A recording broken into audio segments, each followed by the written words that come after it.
North Korea, 2004. Deep inside this secretive communist state, a train travels through a remote northern town. Then, suddenly,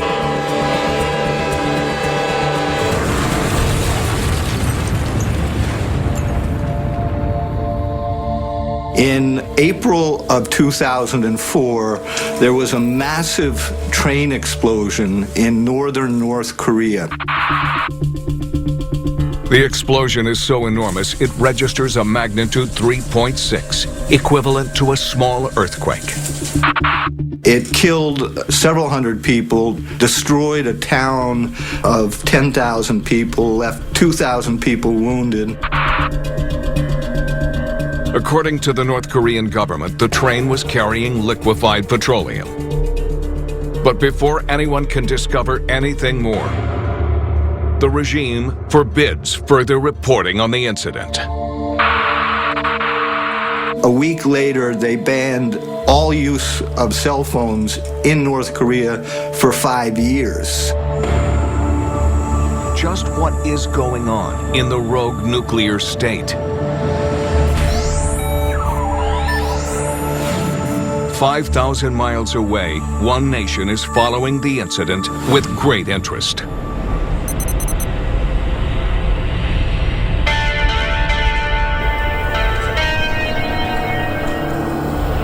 Mayor Dagan is Israel's top spy, the chief of the Israeli intelligence agency Mossad.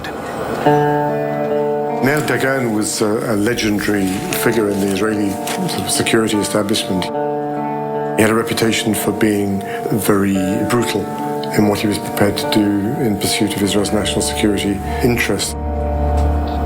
North Korea behaving secretly is nothing new. But what intrigues Dagan are intelligence reports that a Syrian aircraft has now landed in North Korea. Contact between North Korea and the Arab world is unusual and highly concerning to Israel. And that was when the Israelis started to take a closer interest in what was going on. The plane is supposed to be delivering aid, but instead, it seems it is being loaded with the bodies of victims of the crash. And the bodies are being transported in lead-lined coffins and are carried by men wearing chemical weapon suits. This is extremely strange. Then Dagan is informed that the bodies in the lead coffins are not North Koreans, but Syrian scientists. There were 12 Syrian scientists from something called the Syrian Scientific Research Center, their covert military research and acquisition center. It raises a terrifying possibility for Dagan. Could North Korea be helping Syria to build a nuclear weapon? Dagan has to find out more. It becomes a top priority for Mossad and will eventually lead to one of the most extraordinary black ops of all time. 2 years later, a woman walks into a London hotel bar. Her arrival is noticed by a man who's been drinking alone.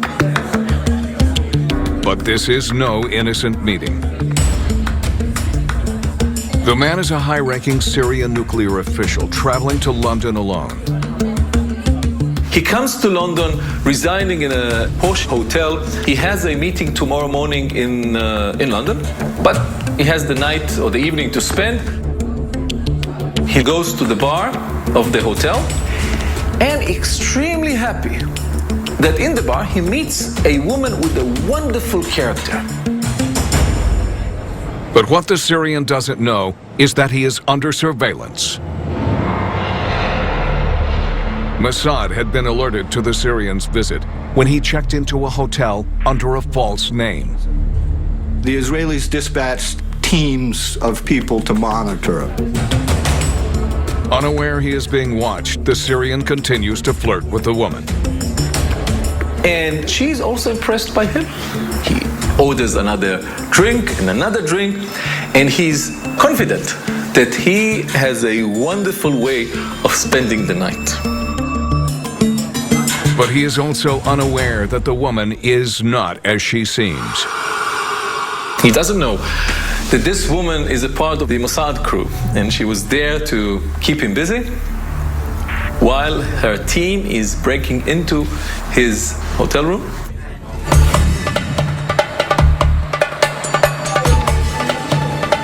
The Mossad agents are members of the Neviot unit, experts in covert bugging.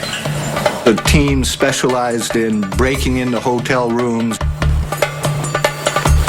It takes just seconds for the Neviot team to override the hotel room security.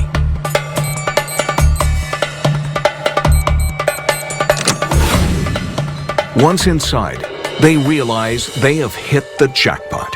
The Syrian official has left his laptop completely unguarded. Immediately, they go to work. The Mossad was able to break in, get its hands on the laptop computer, and copy its contents off the hard drive. The agents transfer the entire contents of the computer hard drive to Mossad HQ in Tel Aviv instantaneously. They took all the information from the computer, and then they put devices on the computer to monitor any future activity from that computer. As they leave the room, the female Mossad agent abandons the unsuspecting Syrian.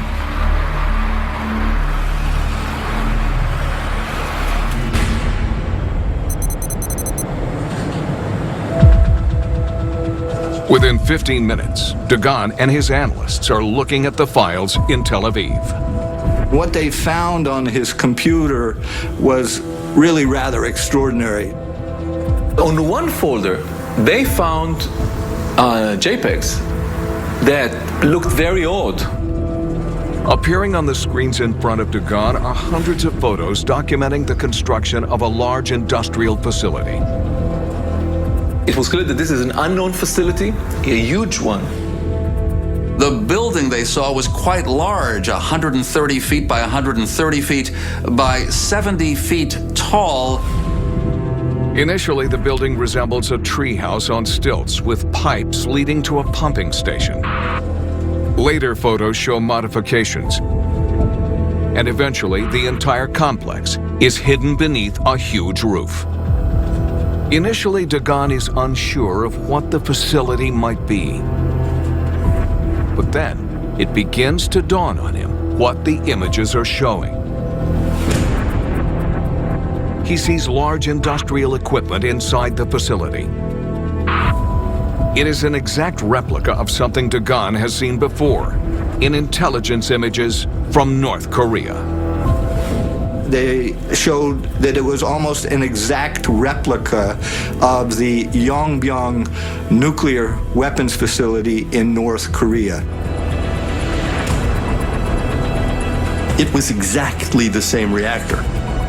The two were perfectly matched. Dagan has no doubt as to what they have uncovered. The evidence was overwhelming. North Korea was building a nuclear reactor in Syria. The potential for a nuclear weapons program in Syria is a direct threat to Israel's national security, and one that would have to be neutralized immediately.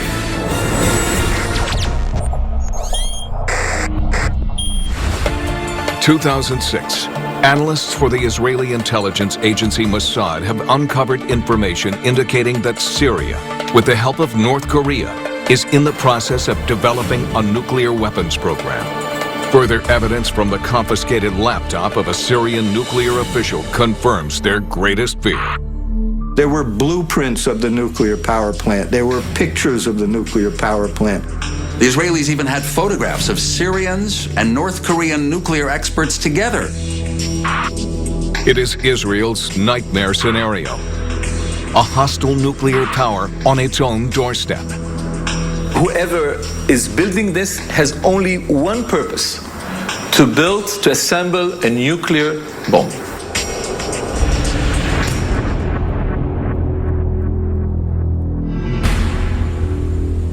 Dagan is now certain there is a nuclear weapons program in Syria. But he has no idea where it is. Intent on finding out, he orders Israeli satellites to monitor potential sites. Eventually, they close in on a remote area of Syria called Al-Kabar, where some highly unusual communications have been monitored. They intercepted a very unusual spike of telephone communications from this location at Al-Kabar, which is in the middle of nowhere in the desert, to Pyongyang, North Korea. It was very far from the capital Damascus. It was in a remote part of northeastern Syria.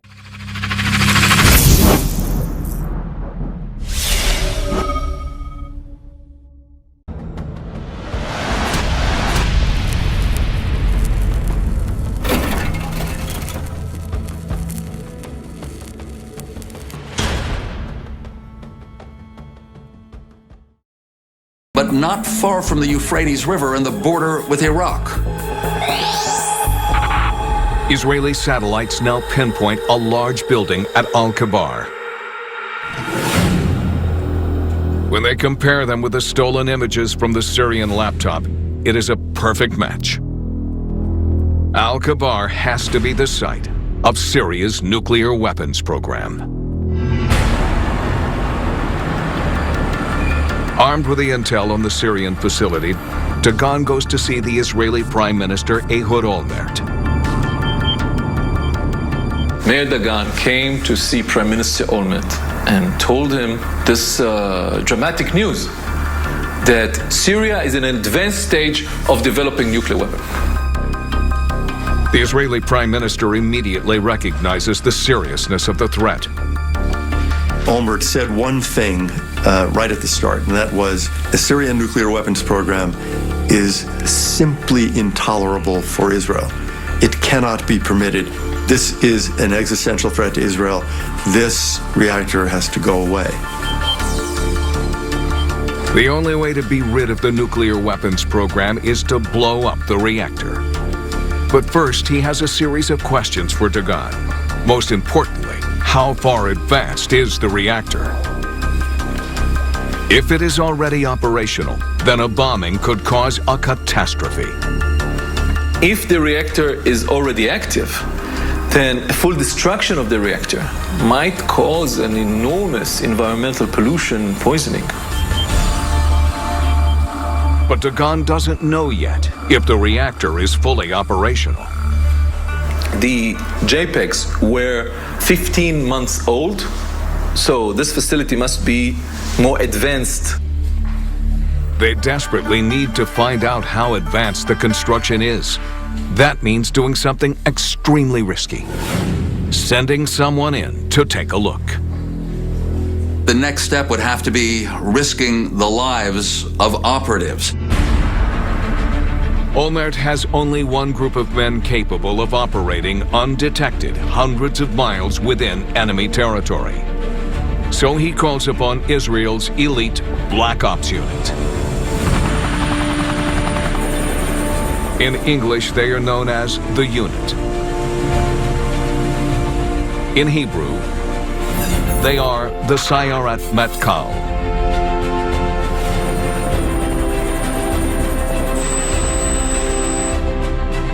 Sayeret Matkal is the highest elite commando unit of the Israeli army.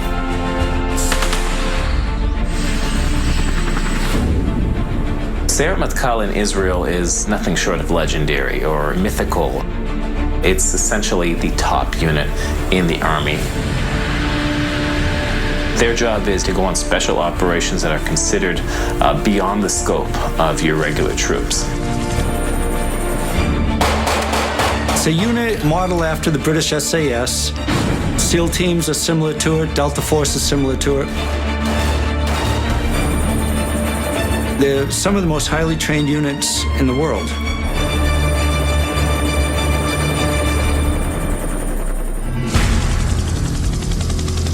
The Sayeret Matkal has one particular specialty: operating covertly behind enemy lines.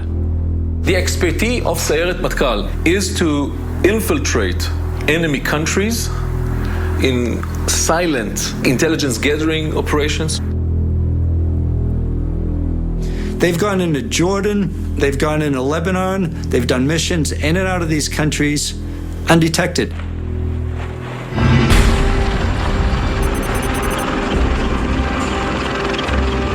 While never officially confirmed, it is believed that on an overcast summer night, the selected commandos prepared to set out on their mission. They head deep behind enemy lines to confirm the existence of the Syrian nuclear weapons program. The Israelis have been very secretive about how they got there, but certainly they are very adept at using low-flying, almost silent helicopters. It is understood they boarded two Sikorsky CH-53 Sea Stallion helicopters to travel at low altitude and cross the border into Syria.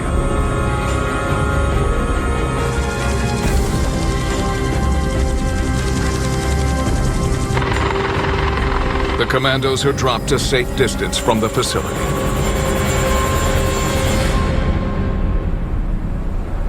Israelis were able to get on the ground within about a mile of this mystery building in northeastern Syria.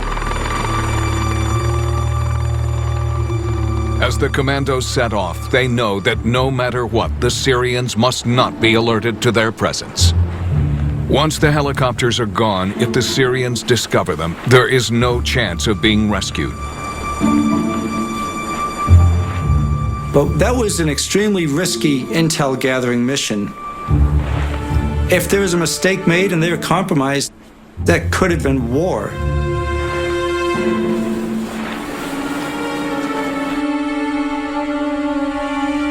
The Sayeret Matkal commandos come within feet of the Al-Kabar facility and immediately start intelligence gathering.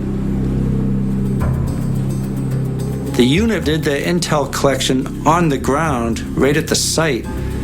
That was extremely dangerous.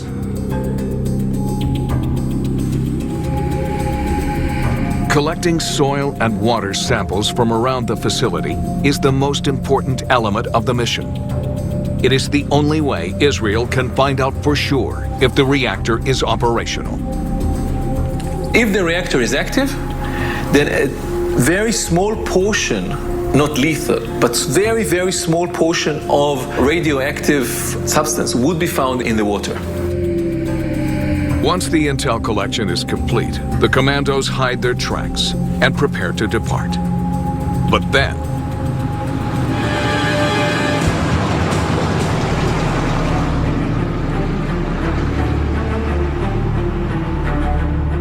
they were almost caught.